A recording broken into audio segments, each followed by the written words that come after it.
Assalamualaikum warahmatullahi wabarakatuh. Salam Om Swastiastu, Namo Buddhaya, salam kebajikan dan salam sejahtera untuk kita semua. Pemirsa sekalian, Pratiwi Novianti alias Teh Novi akhirnya pada hari ini Senin 9 Desember 2024 secara resmi telah melaporkan Erdelo dan juga Alvin Lim ke Bareskrim. Tuduhan yang dilakukan oleh Alvin Lim memang adalah tuduhan yang serius, di mana dia mengatakan bahwa Pratiwi Novianti itu adalah seorang germo, adalah seorang pelacur, adalah seorang penjual narkoboy dan lain sebagainya. Sama halnya dengan Erdelo. Sehingga bagi saya secara pribadi, keputusan yang diambil oleh Pratiwi Novianti alias Teh Novi dengan melaporkan Erdelo dan Alvin Lim ke pihak penegak hukum ini merupakan sebuah keputusan yang tepat. Tinggal kita menunggu prosesnya. Dan berikut ini, saya akan menyajikan pers conference yang disampaikan oleh kuasa hukum dari Pratiwi Novianti maupun bersama Mbak Novi. Dan saya ingin mengajak pemirsa sekalian, mari kita bersama-sama menyimak cuplikan video berikut ini. Selamat menyaksikan. Malam ini memang kami datang ke sini tujuannya untuk melaporkan inisial RDL dan juga inisial AL. Gitu. Atas delik apa? Tentunya teman-teman semua udah tahu bahwa mereka ini telah melakukan pencemaran nama baik yang pertama, selanjutnya merendahkan harkat dan martabat perempuan, terus juga banyak hal, nanti silakan tanya di penyidik. Ya. Pasal yang disangkakan dan bukti apa saja yang dibawa? Buktinya tentu dari akun-akun YouTube mereka yang kemudian dijadikan wadah untuk mengekspos pemberitaan sehingga pemberitaan itu tersiar. Ya. Pasal yang disangkakan? Pasal yang disangkakan Undang-Undang ITE salah satunya dan yang lainnya. Nanti silakan tanyakan ke penyidik. Teh, kenapa bisa sampai akhirnya melaporkan itu? Bang, sampai udah serangan di medsos begitu gimana? Izin Bang, nantinya langsung balik dulu ya. Oke. Statement dikit aja tadi Teh Novi. Alasannya Teh? Alasannya udah kelewatan, sudah sangat keterlaluan dan jujur ini sangat merugikan nama baik saya pribadi, apalagi saya kan ketua yayasan gitu. Fitnahannya sangat tidak berdasar seperti itu. Impact yang dirasakan langsung oleh Teteh seperti apa? Impactnya satu yang paling parah, efeknya adalah kena anak saya. Anak saya jadi ditanya, apa sih pekerjaan mama kamu? Apa sih arti kata pelacur? Gitu, jadi sedih banget dengan tuduhan seperti itu. Itu aja. Oke, Nano. Kasih Oke. Ya, Bu, boleh di tengah, Bu? Ya, Bu. Boleh di tengah, Bu. Ya, Bu, terkait tadi kan berarti ada kata-kata kasar dan segala macam, Bu ya. Itu apakah juga ada pasal lain selain fitnah dan pencemaran nama baik? Sebenarnya kita nanti akan kita menyerahkan semuanya ke penyidik ya. Salah satunya kami tadi mengenakan pasal pelecehan ya, pelecehan secara verbal. Berarti ada 2 pasal ya, atau seperti apa? Ada 4 pasal berlapis. 4 pasal berlapis di dalam satu laporan ya? Betul, dalam satu laporan. Tapi dari AL sendiri ya bilang kalau itu tuh pernyataan, bukan pernyataan tapi pertanyaan dia. Gimana sih Bu tanggapannya seperti itu? Ya itu lebih ke substansi ya teman-teman. Jadi sebenarnya begini, kalau kemudian saudara AL menyatakan demikian, di dalam hukum pidana itu ada namanya unsur penyangkalan. Siapa yang kemudian menyebarkan itu hingga tersiar dan kemudian terbentuk opini publik, maka dialah yang wajib membuktikan. Karena beliau bertanya, apakah Novi ini seorang pelacur, maka beliaulah yang kemudian di dalam hukum pidana yang harus membuktikan. Berarti dalam hukum pidana tidak ada kata pertanyaan? Pertanyaan ada, tapi harusnya secara pribadi. Jadi kalau pribadi itu pribadi, tidak tersiar, itu mungkin deliknya akan kabur ya. Tapi kalau kemudian tujuannya untuk membuat opini publik berkembang sehingga terbentuk wujud bahwa pelakunya adalah Teh Novi, maka itu masuk unsur. Berarti sejauh ini tidak ada somasi dulu dari Novi atau memang langsung melapor? Tidak ada, kami tidak ada somasi karena memang kami sudah di media kemarin beberapa hari ya kami bilang kami akan menempuh jalur hukum, tapi tidak ada itikat baik dari AL dan juga RDL untuk datang ke kantor kami maupun ke Teknopi. Berarti kejadian itu di-upload di channel YRD AL. Betul. Itu kapan Bu ya, dan di video yang apa? Kalau iya nanti penyidik yang menjelaskan, tapi tadi memang kami masukkan di channelnya Quintin ya. Itu Iya. jadi intinya sebenarnya ini langkah Teknopi dalam memiliki hak konstitusinya gitu. Jadi terpisah dari permasalahan yayasan dengan Agus gitu. Nah, karena ada merasa dilecehkan, dicemarkan nama baik, gitu, sehingga langkah hukum dilakukan. Nah, setelah kami berkonsultasi dengan Polda Metro, ya alhamdulillah laporan itu diterima. Jadi ada 2 laporan hari ini. Malam ini ada 2 laporan gitu. Oh, berarti 2 laporan dengan 4 pasal berlapis atau bagaimana? Iya betul. 2 laporan dengan 2 subjek hukum terlapor, yaitu RDL dengan AL, dengan alat bukti yang berbeda, lokus yang berbeda, dan tempus yang berbeda.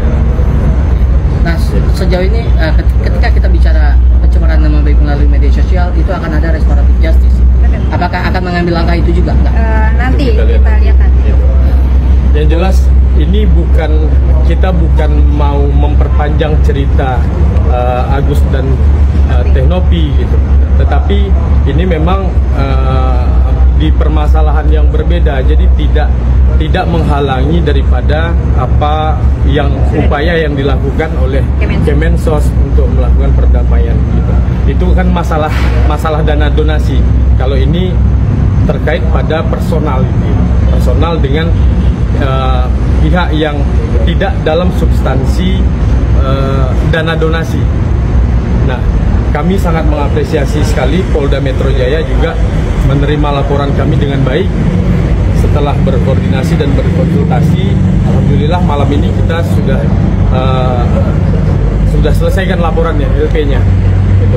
Semoga ya bakalan cepat untuk ditindaklanjuti oleh Polda Metro. Apakah ini dampak efek dari perseteruan dengan Agus akhirnya ke melebar kemana-mana? Betul. Kalau dampak sih pasti ya, ini wujud dampak tidak langsung yang kemudian terjadi karena perkisru ini ya. Tapi sebenarnya ini bisa diredam kalau kemudian para mohon maaf ya, oknum-oknum kuasa hukum ini kemudian juga tidak menyerang ranah pribadinya Teknopi begitu ya.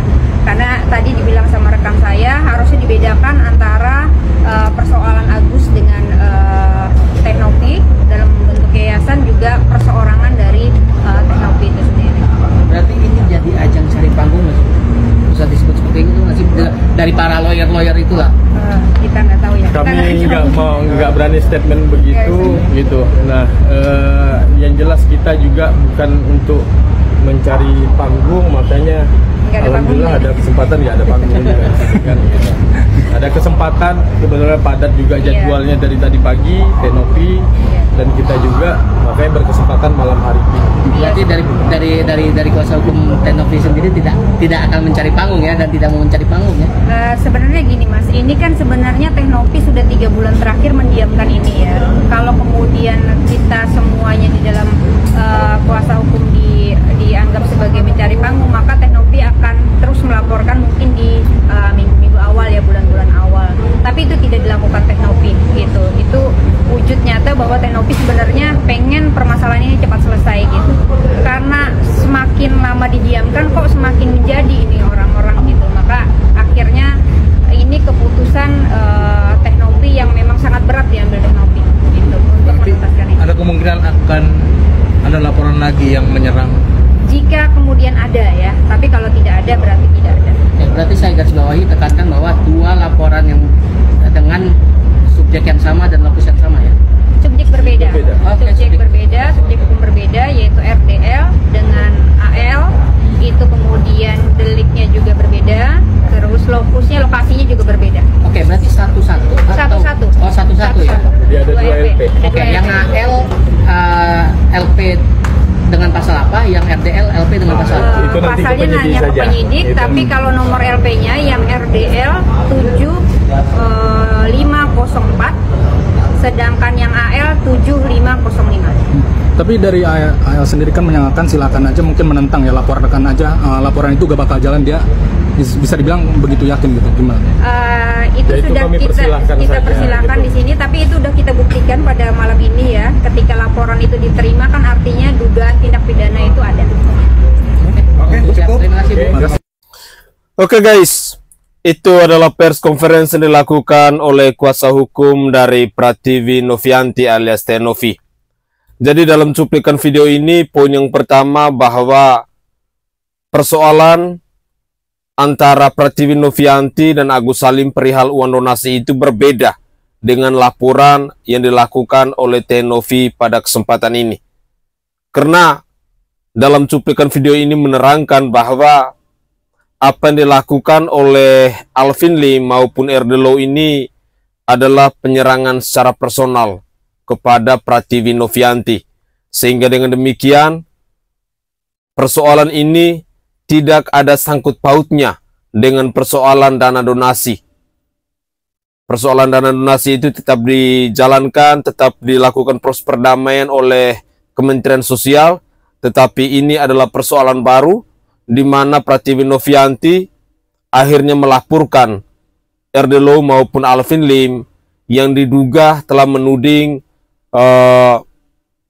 Prativi Novianti ini sebagai seorang germo, sebagai seorang pelacur, sebagai seorang penjual narkoboy, sebagai seorang penjual anak dan lain sebagainya, dan macam ada banyak sekali tudingan-tudingan yang disampaikan oleh Alvin Lim kepada Prativi Novianti ini. Sehingga menurut saya secara pribadi apa yang dilakukan oleh Mbak Novi kali ini merupakan sebuah keputusan yang tepat agar bisa memberikan efek jerat kepada manusia-manusia yang tidak bisa kontrol pembicaraannya. Dua lemes ini memang harus diberikan pelajaran, karena jikalau tidak, maka saya berkeyakinan kalau memang di bangsa ini kita punya kualitas dari seorang penegak hukum yang dalam hal ini adalah para pengacara ini punya tabiat yang demikian, maka rusaklah profesi-profesi orang-orang sebagai pengacara atau sebagai seorang advokat ini. Pemirsa sekalian, saya berharap bahwa kita semua terus mengikuti perkembangan dari kasusnya Teh Novi, karena ini adalah persoalan yang berbeda. Mungkin kita bisa mengabaikan persoalan antara dana donasi dari si Teh Novi dan Agus Salim, tetapi ini adalah persoalan baru yang dilakukan oleh Teh Novi, dan saya berharap agar pihak penegak hukum bisa memproses persoalan ini secepat mungkin, agar tidak berlama-lama dan di suatu hari nanti kita juga bisa mengikuti perkembangan kasus lain. Tidak hanya tentang Teh Novi, tidak hanya tentang Agus Salim, atau tidak hanya tentang dana donasi. Tetapi saya sangat yakin dan percaya bahwa masih ada begitu banyak isu-isu hangat yang ada di bangsa ini yang perlu kita angkat bersama-sama. Begitulah kira-kira.